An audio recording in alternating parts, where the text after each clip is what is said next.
ચાલો વિદ્યાર્થી મિત્રો, આપણે સ્વાધ્યાય 5.2 પૂરું કર્યું. હવે ગુઢ વિધેયના વિકલિત કોને કહેવાય અને તેનું વિકલન કેવી રીતે મેળવાય તે આપણે જોઈશું. તો ગુઢ વિધેયના વિકલિતો એટલે કે ડેરિવેટિવ ઓફ ઇમ્પ્લિમેન્ટ ફંક્શન. જો એક્સ અને વાયનો સંબંધ એવી રીતે વ્યક્ત થયેલ હોય કે તેને વાય માટે ઉકેલી અને y is equal to f of x એવું લખી શકીએ તો એમ કહેવાય કે વાય અને એક્સનો સંબંધ સ્પષ્ટ સ્વરૂપે દર્શાવેલો છે. પરંતુ જો આવું શક્ય ન બને તો એનો અર્થ એવો કે વાય અને એક્સનો સંબંધ અસ્પષ્ટ એટલે કે ગૂઢ છે તેવું આપણે કહેશું. હવે આવા ગૂઢ વિધેયનું વિકલિત મેળવવા માટે સૌપ્રથમ આપેલા વિધેયનું એક્સ સાપેક્ષ વિકલન કરવાનું અને માત્ર વાય આપેલો હોય ત્યારે પણ તેનું વિકલન એક્સ સાપેક્ષ એટલે કે ડીવાય બાય ડીએક્સ સ્વરૂપે આપણે કરવાનું રહેશે. તો આપેલા સમીકરણમાં આપણે ડીવાય બાય ડીએક્સ મેળવવાનું રહેશે અથવા તો તે સમીકરણ d y by dx is equal to જે કિંમત આવે તે સ્વરૂપે આપણે મેળવવાનું રહેશે. તો આને આધારિત સ્વાધ્યાય 5.3ના પહેલા 1 થી 8 દાખલાઓ, એમાં એવું કીધું છે કે વાય એ એક્સના વિધેય તરીકે યોગ્ય પ્રદેશમાં વ્યાખ્યાયિત છે, તો ડીવાય બાય ડીએક્સ શોધવાના છે. તો પહેલા દાખલામાં જોઈએ તો 2x + 3y is equal to sine x. અહીં આપણે બંને બાજુ એક્સ સાપેક્ષ વિકલન લઈએ છીએ એટલે કે એક્સ સાપેક્ષ વિકલન લેતા એવું લખીએ છીએ. D by dx of 2x + 3y is equal to d by dx of sine x. બે અચળ પદ તરીકે 12, d by dx of x 3 અચળ પદ તરીકે 12, અહીં વાયનું ડીવાય બાય ડીએક્સ. આ બાબત અહીં ગૂઢ વિધેયનું વિકલન બતાવે છે ઇક્વલ ટુ કોસ એક્સ. અહીં જો જોવા જઈએ તો એક્સનું એક્સ સાપેક્ષ વિકલન 1 થઈ જશે, તો અહીં આ જે કિંમત છે એ 1 જોવા મળશે. તો 2 × 1 + 3 × DY by dx is equal to sine એક્સનું વિકલન કોસ એક્સ તરીકે. તો 3 × DY by dx is equal to cos x -2, માટે DY by dx is equal to cos x -2/3. આ જ રીતે આપણે બીજો દાખલો જોઈએ.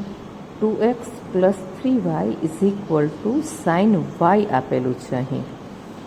તો બંને બાજુ પહેલાં એક્સ સાપેક્ષ વિકલન લઈએ તો 2x + 3y is equal to d by dx of sine y. તો અહીંયા જોઈએ તો 2 × d by dx of x plus 3 × DY by d x. અહીં પહેલાં સાઇન વાયનું આવશે કોસ વાય અને ત્યારબાદ વાયનું ફરીથી કરવાનું એટલે ડીવાય બાય ડીએક્સ. તો અહીં આવશે 2 × 1 પ્લસ, અથવા તો આને આપણે સામે લઈ જઈએ તો આપણે આવી રીતે પણ લખી શકીએ કે cos y × DY by d x -3 × DY by d x.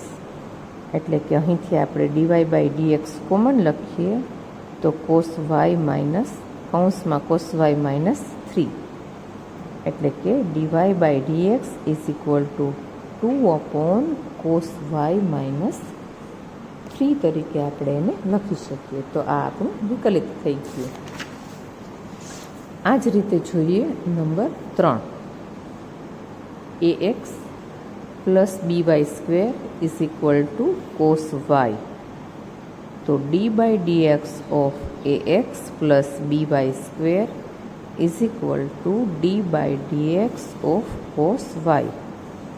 અહીં જોઈએ તો એ અચળ પદ, એક્સનું એક્સ સાપેક્ષ વિકલન 1 થશે, બી અચળ પદ, y² વિકલન અને અહીં કોસ વાયનું આપણે પછી કરશું.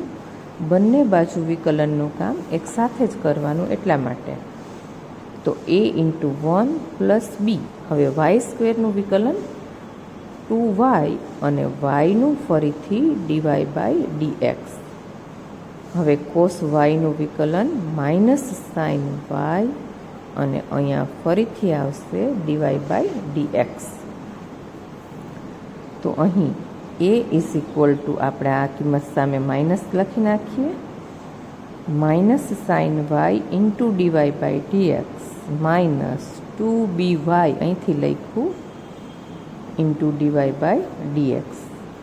તો અહીંથી આપણે ડીવાય બાય ડીએક્સની નિશાની અથવા નિશાની સાથે સામાન્ય કાઢીએ તો સાઇન વાય અને પ્લસ 2b વાય. તો આના ઉપરથી આપણને dy by dx is equal to માઇનસની નિશાની હારે એના છેદમાં આપણને જોવા મળશે આ આખી કિંમત, એટલે કે sign Y plus 2b Y. આ આપણો માગેલો જવાબ કહેવાય અથવા તો ગુણ વિધેયનું વિકલિત કહેવાશે. નંબર 4 જોઈએ તો x y plus y square is equal to 10x plus y. બંને બાજુ આપણે એક્સ સાપેક્ષ વિકલન કરીએ છીએ તો d by dx of 10x plus y. હવે બધાયનું અલગ અલગ કરીએ તો ડી બાય ડીએક્સ ઓફ અહીં ગુણાકારનો નિયમ આવશે. D by dx of y square is equal to d by dx of 10x અને plus d by dx of y. ગુણાકારના નિયમ પ્રમાણે એક્સ એમના એમ અને વાયનું વિકલન ડીવાય બાય ડીએક્સ, વાય એમના એમ, એક્સનું વિકલન 1, વાય સ્ક્વેરનું 2y into DY by dx, 10xનું વિકલન સેક વર્ગ એક્સ અને પ્લસ ડીવાય બાય ડીએક્સ. હવે દરેક ડીવાય બાય ડીએક્સને આપણે સાથે કરીએ તો આ બે પદ અને આ પદને સામે લઈ જઈએ તો આપણે આવું લખી શકીએ કે x into DY by dx plus 2y into DY by dx અને minus dy by dx is equal to sec વર્ગ એક્સ માઇનસ વાય.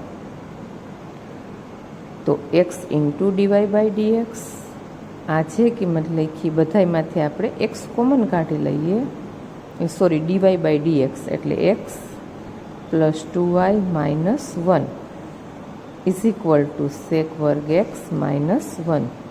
તો આના ઉપરથી d y by dx is equal to sec વર્ગ એક્સ અને માઇનસ 1 તરીકે આપણે લખીએ છીએ. સેક વર્ગ એક્સ માઇનસ વાય છેદમાં આવશે એક્સ પ્લસ 2y માઇનસ 1. તો આ રીતે આપણે ગુણ વિધેયના વિકલિતો મેળવતું જવાનું છે. હવે આ જ રીતે આપણે આગળ જોઈએ તો 5 નંબરના દાખલામાં x square plus x y plus y square is equal to 100. બંને બાજુ આપણે એક્સ સાપેક્ષ વિકલન કરીએ તો x square plus x y plus y square is equal to d by dx of 100. અહીં ડી બાય ડીએક્સ દરેક પદને લાગુ પડે તો પહેલાં એક્સ સ્ક્વેર માટે, પછી એક્સ ઇન્ટુ વાય માટે અને ત્યારબાદ વાય સ્ક્વેર માટે, અને સામે જે છે એ અચળ પદ એટલે એનું વિકલન 0 બનશે. અહીં એક્સ સ્ક્વેરનું 2x, અહીં ગુણાકારના નિયમ પ્રમાણે એક્સ એમના એમ વાયનું વિકલન ડીવાય બાય ડીએક્સ, વાય એમના એમ એક્સનું 1 પ્લસ 2 ઇન્ટુ વાય અને d y by dx is equal to અચળ પદનું વિકલન 0. હવે બે ડીવાય બાય ડીએક્સવાળા પદ સાથે લખી નાખીએ તો plus 2y into DY by dx is equal to minus y minus 2x. અહીંયાથી આપણે ડીવાય બાય ડીએક્સ કોમન લઈએ તો x plus 2y is equal to minus y plus 2x, એટલે કે DY by dx is equal to minus y plus 2x upon x plus 2y. આ જ રીતે આપણે આગળ કરતા જઈએ તો 6 નંબરમાં આવશે x cube plus x square y plus x y square plus y cube is equal to 81. બંને બાજુ આપણે એક્સ સાપેક્ષ પહેલાં વિકલન કરીએ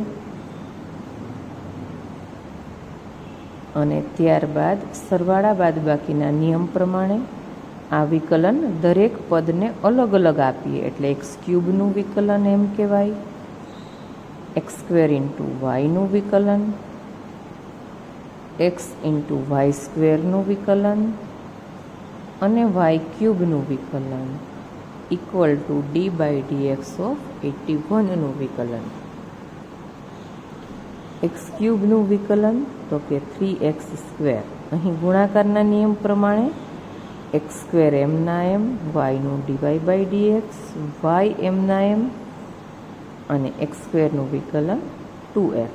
ફરીથી અહીં ગુણાકારના નિયમ પ્રમાણે x એમના એમ, y² 2y into DY by dx plus y² એમના એમ, xનું 1, વાય ક્યુબનું 3y² into DY by dx is equal to 0. તો આ બધાયમાંથી ડીવાય બાય ડીએક્સ આપણે કોમન લઈ લઈએ, બાકીના બધાય પદ સામે. તો અહીંયાથી બાકી વધશે x², અહીંયાથી 2xy અને અહીંયાથી 3y², minus 3x² minus 2xy અને માઇનસ y². તો માઇનસની નિશાની સામાન્ય કાઢીને લખીએ તો 3x² plus 2xy plus y² upon x² plus 2xy plus 3y². તો આ આપણું માગેલા ગુઢ વિધેયનું વિકલિત કહેવાય. આ જ રીતે 7 નંબરમાં જોઈએ તો sin² y plus cos xy is equal two k. બંને બાજુ આપણે x સાપેક્ષ વિકલન લખીએ છીએ તો d by dx of k એટલે કે d by dx of sin² y plus d by dx of cos xy is equal to d by dx of k. અચળ પદનું વિકલન 0 આવશે. તો અહીં જોઈએ તો sin² વિકલન 2 sin y, sin yનું વિકલન cos y અને yનું વિકલન d y by dx plus cos x હોય તો એનું વિકલન આપણે માઇનસ sin x લખીએ છીએ અને x અને yના ગુણાકારનું પાછું વિકલન કરશું એટલે 0 તરીકે સામે અચળ પદ. તો અહીં જોવા જઈએ તો 2 sin y cos y dy by dx minus sin xy બ્રેકેટમાં x એમના એમ into DY by dx plus y એમના એમ અને xનું 1. તો ફરીથી આ sin xyનો અંદર ગુણાકાર કરી લઈએ તો આ રીતે લખાશે કે 2 આપણે અગાઉ જોઈ ગયા, આની જગ્યાએ sin 2y પણ લખી શકીએ તો sin 2y into DY by dx minus sin xy into x into DY by dx minus y into sin xy equal to 0. આ બેમાંથી આપણે ડીવાય બાય ડીએક્સ કોમન લઈએ તો sin 2y minus x into sin xy અને આ પદ સામે આવે એટલે કે y sin xy માટે DY by dx is equal to y into sin xy ના છેદમાં sin 2y minus x into sin xy. આ જ રીતે ગુઢ વિધેય માટેનો આ છેલ્લો દાખલો sin² x plus cos² y equal to 1. બંને બાજુ આપણે અલગ અલગ ડાયરેક્ટ વિકલન લઈ લઈએ તો પણ ચાલે. અહીં cos² y is equal to d by dx of 1. તો sin² વિકલન 2 sin x, sin xનું cos x, cos² yનું 2 cos y, cos yનું માઇનસ sin y અને yનું ડીવાય બાય ડીએક્સ 1નું 0. તો હવે આમાંથી ડાયરેક્ટ લખી શકીએ અથવા તો આમ લખાય કે sin 2x minus sin 2y into DY by d x equal to 0. આપણું સૂત્ર કે 2 sin x into cos x હોય તો 2 sin x મુજબ. એવી જ રીતે y માટે તો આના ઉપરથી d y by dx is equal to sine 2x upon sine 2y. તો આ રીતે આપણે ગુણ વિધેયના દાખલાઓ જોયા.